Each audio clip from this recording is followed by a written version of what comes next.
ᱚᱸᱰᱮᱱᱤᱡ ᱨᱟᱡᱽᱡᱚᱯᱟᱲ ᱦᱚᱸ ᱵᱟᱭ ᱥᱟᱭᱤᱱ ᱦᱚᱪᱚ ᱟᱠᱟᱫᱮᱭᱟ ᱢᱟᱱᱮ ᱱᱚᱝᱠᱟ ᱜᱮ ᱢᱟᱱᱮ ᱯᱷᱟᱞᱛᱩ ᱵᱚᱠᱟ ᱞᱮᱠᱟᱭ ᱵᱷᱮᱡᱟ ᱠᱮᱭᱟ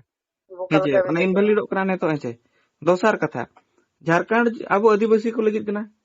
जुदी आदिवासी लगित कना आदिवासी को भाषा ते ऑल पढ़ाव के बाई कना ओंडे प्रथम राजभाषा के संताड़ बनुआ होय बरम अब उड़ीसा रे उनो को ओलो कना बानते उड़ीसा रे तो स्कूल मेना उल पढ़ा तब ढेर गया जोतो लका अड़ी कम से कम 100 जन रे कम से कम 50 जन दो तापर आर मेटन कथा नवा नेल बिन आजा सरकार तहन तुलुज आजा सरकार तहन तुलुज सिदो मुर्मू कन्हु मुर्मू घारोज रिनि रामेश्वर ᱧᱩᱛᱩᱢᱟᱱᱤᱡ मेटन मुर्मू रामेश्वर मुर्मू उनी को गोज किदिया गुंडा को मर्डर किदिया को उनको गोगोज होड़ नितो धरित बाको साबाकात को उनी आदिवासी सरकार तालारे तालका बांग हेमंत सोरेन सरकार भीतर रे नवा घटना होइना तो चेत चिकाय हेमंत सोरेन नुई दो अरे सामान्य उनको किसण किसण ओड़ा रिन सेता को गोज लेको खान होड़ को अरेस्ट कना आदो नोडे मा बीर शहीद परिवार रिन होड़े गोज कना गोज किदिया को उनी रिन सला नुकु कैदी बाको साब दाड़ा को कना नवा बकरा आसे कहोय थीर कना मजी पर कना माल होय थीर कना तला जेमेम होय थीर कना जत्तो को थीर कना किंतु आदिवासी सिंगल अभियान रोड़े आरो आदिवासी सिंगल अभियान के कर गिया होय तला अब जत्तो को गोज बुन मा थीर को अबुन मा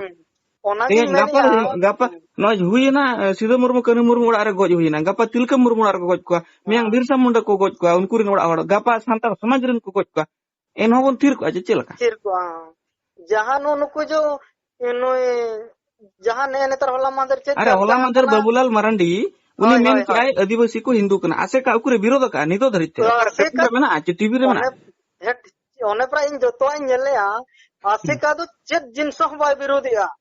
आसे का ओने ऑल चिकी को विरोधिया उनको हो बाय चिका को झारखंड को मेने ऑल चिकी विरोध ते ऑल चिकी बदल रोमान बन लगुया आसे का जुदी उना मारांग सामाजिक संगठन कना पंडित गुरु बाबा गुरु बोले का मनावे कना तो ऑल चिकी गुजु कना झारखंड रे ओना लगी तो चेदा बाम रोड दुगिया उकारम तान कना होय खाली नोडे हंडी बंचाव समाज तम बंचाव कोदा आसे का हंडी के बंचावा हंडी के बंचाव में हंडी के खबर का में आमा ऑल चिकी आदो आमा सारना धर्म आदो आम को मेतमा गापम हिंदू कना आम को मेतमा रोमान ते ओलो में एनो आम दो हंडी के खबर का में समाज तम बंचावा होय आपना बांग कना मासना उयर होय नोरना मेटन कथा पे नहीं लेबे ना नुई आसे का दे मैंने समाज इन खबर का बांगते आज ना मैंने समाज इन खबर का किंतु जहां खबर का ओना खबर खन दो जतो ओना समाज दो माने ये बुजुर्ग चाबाएना एखन बस्ताय खबर का ना लास्ट रे उनका बांगते हुई चाबा कना परा सारना कोड बनु भारत बंद मिदिन कना होवा का अरे आदिवासी सेंगल अभियान तीना मारंग संगठन कना चे हुडी संगठन कना नेल में मोणे पोनते बंदेया किंतु आसे का गोटा मेना बंद दरकार चे बकन आसे का गोड़ दरकार ओना रे बाय गोड़वा हेट आसे का न इन दिन मेना नुकु जिसु टेन कोन हिंदू टेन कोन नुकु दो टाका पैसा एगु का और नुकु आज समाज मेन काते जतो माने थिर काकु कनाय जतो हकुय मेताव कना जतो आपे जो नुकु आदिवासी दो जतो हिंदू को पे क्रिश्चियन को पे एमान को पे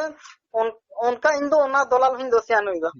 अदो बांग दलाल कनाय चे बांग दलाल कनाय जेतु गुरु बाबा संगठन उना तो बाबो नपो माना ना हवा किया किंतु ओंडन को होड़ को बाको बे साची रे मेता को होय मा आजा संगठन दो बेस गया किंतु होड़ जो नुको ओने प्राइन मेन के नुई आज सावता सुसर मेनिया सावता बाय सुसरिया ओना रना कारण दो चे एनखान दो नुई दो नुको जिसु ठेन कोन हिंदू ठेन कोन टाकाय हताव काय